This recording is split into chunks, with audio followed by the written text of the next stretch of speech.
एक समय की बात है। विजय अपने खेत से घर की तरफ जा रहा था कि तभी अचानक उसके पैर में एक बड़े से पत्थर की ठोकर लगती है। हे राम, मर गया रे। ये रास्ते में इतना बड़ा पत्थर कहाँ से आ गया? विजय दर्द से कराहने लगा और तभी उसको पत्थर के नीचे कुछ चमकती हुई चीज दिखाई देती है। अरे, ये पत्थर के नीचे क्या चीज है जो इतनी चमक रही है? कहीं इसके नीचे सोने का घड़ा तो नहीं है? इस पत्थर को हटाकर देखता हूँ। विजय उस पत्थर को हटा देता है। ये तो एक मामूली सी कांच की बोतल है। मुझे लगा कि कोई सोने की चीज है। ये मेरे किसी काम की नहीं।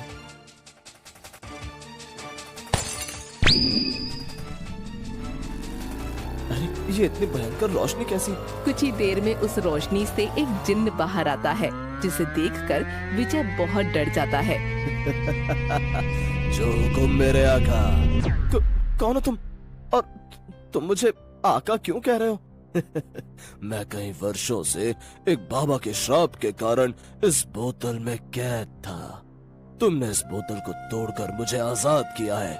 कहिए मेरे आका, मैं आपकी किस प्रकार मदद कर सकता हूँ? तुम मेरे लिए कुछ भी कर सकते हो। हाँ मेरे आका, कहो, मैं तुम्हारे लिए चांद तारे तोड़ लाऊं? अरे नहीं नहीं, चांद तारे तोड़ने की जरूरत नहीं है। तो फिर मैं क्या करूं आपके लिए मेरे आका? अरे मेरे साथ घर तो चलो, वही है तुम्हारा काम। ठीक है मेरे आका। विजय थोड़ा सनकी और मजाकिया स्वभाव का व्यक्ति था। वो जिन्न को अपने घर ले जाता है। जो हुकुम मेरे आका। मुझे इस जिन्न के थोड़े मजे लेने चाहिए। क्या सोच में पड़ गए आका? मुझे हुक्म दीजिए। तुमको चाय बनानी आती है? मैं अपने जादू से अभी मंगवा देता हूँ। अरे नहीं नहीं, तुमको अपने हाथ से बनाकर लानी होगी। अरे यार, ये चाय कैसे बनती है? अगर आका से मना कर दिया तो ये मेरा मजाक उड़ाएंगे।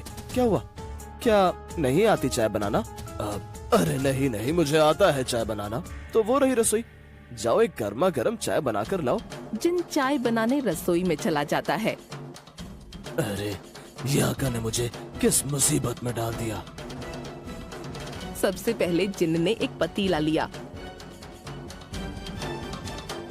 और उसमें दूध और पत्ती डाल दी और शक्कर के बजाय उसने चाय में नमक डाल दिया। फिर उसने पतीले को चूल्हे पर रखा। अरे वाह, अब बस कुछ ही देर में चाय बन जाएगी। अरे जिन, क्या चाय बन गई? हाँ मेरे आका, बस ला ही रहा हूँ। जिन्न ने वो चाय विजय को पीने के लिए दी। विजय ने चाय की पहली चुस्की मारी। तो ये कैसी चाय बनाई है? इसमें तो नमक का स्वाद आ रहा है। लगता है आका, मैंने इसमें गलती से चीनी की जगह नमक डाल दिया। क्या? तुमसे तो काम ही करवाना बेकार है। मुझे माफ कर दीजिए मेरे आका। अच्छा ठीक है, अब रोना बंद करो। ऐसे ही विजय उस जिन्न को तंग किया करता था। कभी उससे चाय बनवाता तो कभी उससे अपने कपड़े धुलवाता। एक दिन विजय जिन्न से बोला, अरे जिन, जाओ तुम मेरे खेत पर से कुछ गन्ने तोड़ कर लेकर आओ। और हाँ, याद रखना गन्ने ही लेकर आना, ठीक है? जो हुकुम मेरे आका। अरे वाह, इतने सारे गन्ने। चलो अब इनको फटाफट तोड़कर आका के पास ले जाता हूँ। गन्ने के बगल में ही बांस की लकड़ियाँ भी थीं, जो बिल्कुल गन्ने के जैसी ही लग रही थीं। उनको देखकर जिन्न कहता है, चलो अब इतने सारे गन्नों में से कुछ गन्ने तोड़ लेता हूँ। जिन्न ने गन्नों के बजाय बांस की लकड़ियाँ तोड़ लीं। उनको लेकर विजय के पास जाने लगा। ये लीजिए मेरे आका, आपके गन्ने। अरे मूर्ख, ये गन्ने नहीं, बांस की लकड़ियाँ हैं। मैंने तुझे गन्ने लाने को बोला था और तू ये लकड़ियाँ उठा लाया। क्या? ये गन्ने नहीं है? मुझे माफ कर दीजिए मेरे आका। हे भगवान, ये मूर्ख जिन्न मेरे गले कहाँ से पड़ गया? इससे काम तो ठीक से नहीं होता। ये सारी बातें एक गांव का आदमी चमन खिड़की में से सुन लेता है। अरे बाप रे विजय भैया, किस मायावी राक्षस से बात कर रहे हैं? मुझे ये सारी बात गांव वालों को बतानी होगी, नहीं तो गांव पर संकट आ सकता है। चमन ये सारी बातें चौपाल पर बैठे मुखिया और कुछ गांव वालों को बता देता है। अरे मुखिया जी, मुखिया जी। अरे क्या हुआ चमन, तो इतना घबराया हुआ क्यों लग रहा है? क्या बात है? मुखिया जी, जब मैं विजय भैया के घर के पास से गुजर रहा था तभी मैंने देखा कि विजय भैया एक मायावी राक्षस से बात कर रहे हैं। तभी मुखिया के पास बैठे कुछ लोगों में से एक आदमी बोला, अरे चमन, तुझे हम ही मिले थे मजाक करने के लिए। अरे भैया मैं मजाक नहीं कर रहा हूँ, मैंने स्वयं अपनी आंखों से देखा ये सब। अरे चमन, भूत राक्षस जैसी कोई चीज नहीं होती, शायद तेरा भ्रम है। मुखिया जी मैं सच कह रहा हूँ, अगर आपको विश्वास नहीं होता तो स्वयं जाकर देख लीजिए। ठीक है भाई, अगर तू इतना कह ही रहा है तो हमको जाकर जरूर देखना चाहिए, लेकिन याद रखना मुझे मजाक बिल्कुल भी पसंद नहीं है। हाँ? अरे विजय, दरवाजा खोल। अरे ये अब कौन सा आ गया? जिन, तू जल्दी कहीं पर छुप जा, नहीं तो अभी आफत हो जाएगी। जो हुकुम मेरे आका। अरे विजय कहाँ मर गए? दरवाजा खोलो भाई। अब अरे मुखिया जी आप यहाँ, क्या बात है? भाई विजय, हमें पता लगा कि तुम्हारे घर कोई राक्षस रहता है। ये आप क्या बात कर रहे हैं मुखिया जी, मुझे तो कुछ समझ में ही नहीं आ रहा है। ओह, इतने भोले मत बनो विजय भैया, मैंने अपनी आंखों से देखा है आपको एक राक्षस से बात करते हुए। चमन तेरा दिमाग तो ठीक है, भला मैं एक राक्षस से क्यों बात करूंगा? अरे मुखिया जी ये झूठ बोल रहे हैं। देख भाई विजय, अगर वो कहीं राक्षस छिपा है तो हमको बता दे, वरना तेरे लिए अच्छा नहीं होगा। अरे मुखिया जी मैं कह रहा हूँ ना, यहाँ कोई राक्षस नहीं है। मुखिया जी ये ऐसे नहीं मानेंगे, हमें घर की तलाशी लेनी होगी। ठीक है, आप घर की तलाशी ले सकते हैं। कुछ गांव वाले विजय के घर की तलाशी लेने लगते हैं। अब पकड़ में आएगा ना बच्चों।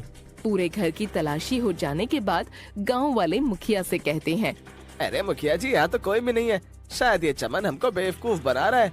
अरे नहीं नहीं मुखिया जी, मैं सच कह रहा हूँ, मैंने विजय भैया को राक्षस से बात करते देखा है। देख चमन, अगर आइंदा ऐसा मजाक किया ना तो अब की बार मैं तुझे सूली पर लटका दूंगा। चलो गाँव वालों। मुखिया गांव वालों को लेकर विजय के घर से चला जाता है और चमन भी चुपचाप धीरे से अपने घर की ओर निकल लेता है। आज तो बाल बाल बच गए। देखो जिन, तुम्हारा इस पृथ्वी पर रहना बिल्कुल भी खतरे से खाली नहीं है। अगर इन गांव वालों को तुम्हारे बारे में पता चल गया तो ये तुम्हारा गलत इस्तेमाल कर सकते हैं। मेरे आका आप सही कह रहे हैं, मुझे भी अपने परिवार के पास वापस जाना है। हाँ लेकिन तुम्हारा घर कहाँ है? मेरा घर जिन लोक में है, लेकिन मैं वहाँ नहीं जा सकता। लेकिन क्यों? मैं वहाँ पर बहुत ही शैतानियाँ करता था और जिन लोक के महाराजा ने मुझे श्राप दिया। श्राप के कारण मैं जिन लोक में कदम नहीं रख सकता। लेकिन कोई तो उपाय होगा इस श्राप को तोड़ने का। जिन लोक से थोड़ी दूर एक बूढ़े जिन बाबा रहते हैं, इस श्राप को तोड़ने का उपाय उन्हीं के पास है। तो हम उन जिन बाबा के पास चलते हैं। जिन बाबा केवल अमावस्या की रात को ही उनके स्थान पर मिलते हैं। अमावस्या तो कल है, हम कल ही जिन बाबा के पास चलेंगे।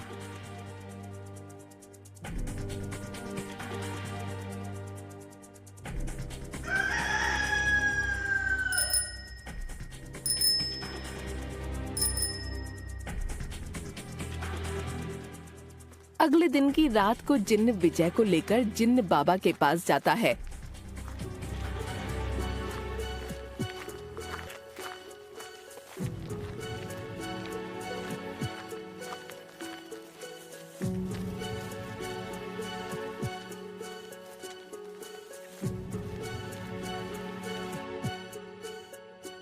बाबा जी आंखें खोलिए। कौन हो तुम बेटा, और यहाँ क्यों आए हो? फिर विजय ने जिन्न की सारी बात बाबा जी को बताई।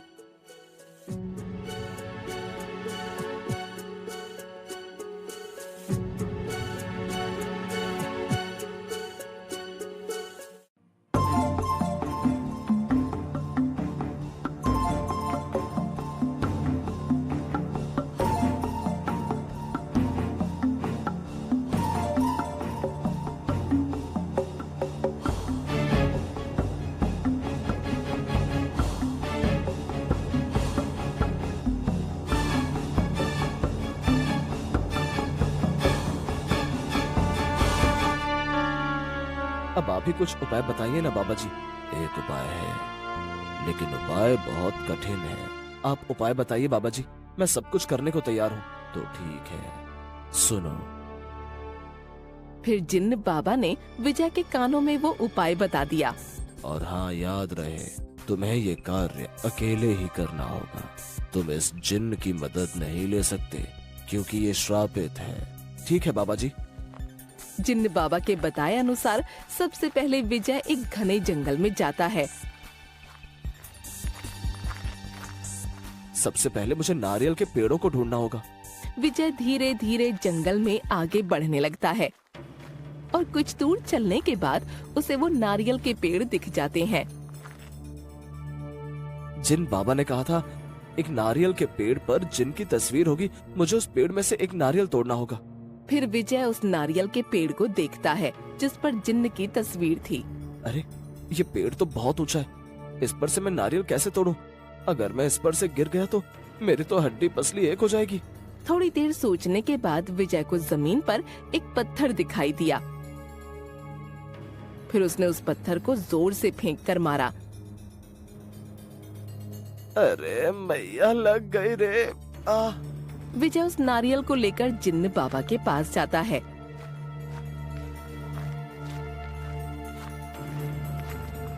ये लीजिए बाबा जी, मैं आपके बताए अनुसार इस नारियल को ले आया। ये देखकर जिन्न भी खुश हो गया और फिर विजय ने वो नारियल जिन्न बाबा को दे दिया। बाबा जी ने उस नारियल को हाथ में रखकर उस पर कुछ मंत्र पढ़े और फिर वो नारियल विजय को दे दिया। अब इस नारियल का क्या करना है बाबा जी? बेटा, अब तुझे इस नारियल को लेकर भयानक गुफा में जाना है।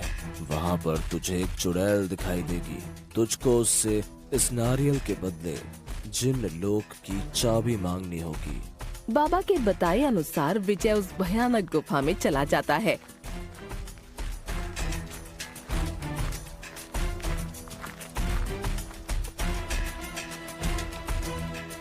अरे ये गुफा तो बहुत ही भयानक और डरावनी है। विजय के इतना कहते ही उस गुफा में से कुछ डरावनी आवाजें आने लगीं, जिससे विजय और डर गया।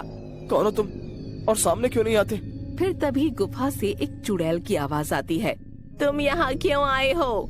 पहले तुम सामने तो आओ चुड़ैल जी। तभी चुड़ैल विजय के सामने आ जाती है। मैं पूछती हूँ क्यों आए हो तुम यहाँ?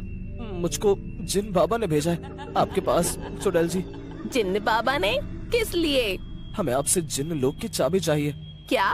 जिन्न लोक की चाबी? लेकिन क्यों? मुझे मेरे दोस्त जिन को वापस उसके जिन लोक भेजना है। चाबी मैं तुम्हें दे दूं, लेकिन उसके बदले में मुझे क्या मिलेगा? जिन बाबा ने आपके लिए ये नारियल भेजा है और बोला है कि मैं ये आपको दे दूं। अरे वाह, मुझे जादुई नारियल का पानी बहुत पसंद है। चुड़ैल जी, आप ये नारियल ले लीजिए और मुझे जिन लोक की चाबी दे दीजिए। अच्छा ठीक है, ये लो चाबी। चुड़ैल से वो चाबी लेकर विजय वापस जिन्न बाबा के पास जाने लगा कि तभी उसको रास्ते में एक नदी दिखाई दी। मुझे तो बहुत तेज प्यास लगने लगी, मैं इस नदी का पानी पी लेता हूँ। जैसे ही विजय नदी का पानी पीता है, उसके हाथ से वो चाबी नदी में गिर जाती है। हे भगवान, मुझसे क्या हो गया? मेरे हाथ तो चाबी नदी में गिर गई। अब मैं जिन बाबा को क्या मुंह दिखाऊंगा? और विजय नदी के किनारे बैठकर रोने लगा। अब मैं क्या करूं? हे भगवान। विजय को रोता देख नदी में से एक परी आती हुई बोली, क्या हुआ तुम्हें? तुम क्यों रो रहे हो? हे परी, आप कौन हैं? मैं इस नदी में ही रहती हूँ। तुमको रोता देखकर बाहर आ गई। मेरी चाबी इस नदी में गिर गई है। ओह अच्छा, तो ये बात है। मैं अभी तुम्हारी चाबी लाकर देती हूँ। परी जल के अंदर जाती है और वो चाबी लेकर विजय को दे देती है। ये लो तुम्हारी चाबी। आपका बहुत बहुत धन्यवाद परी जी। विजय वो चाबी लेकर तुरंत ही जिन्न बाबा के पास चला जाता है कि तभी जिन्न कहता है, अरे मेरे आका आ गए। ये लीजिए जिन्न बाबा, आपकी चाबी।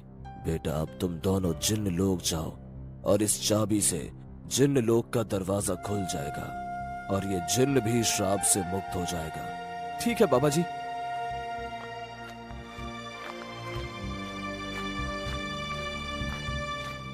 विजय और जिन्न दोनों जिन्न लोग के दरवाजे के पास पहुंच जाते हैं और वो चाबी को उस दरवाजे में लगा देते हैं। चाबी के लगाते ही जिन्न लोग का दरवाजा खुल जाता है। मेरे आका, अब मेरे जाने का वक्त हो चुका है।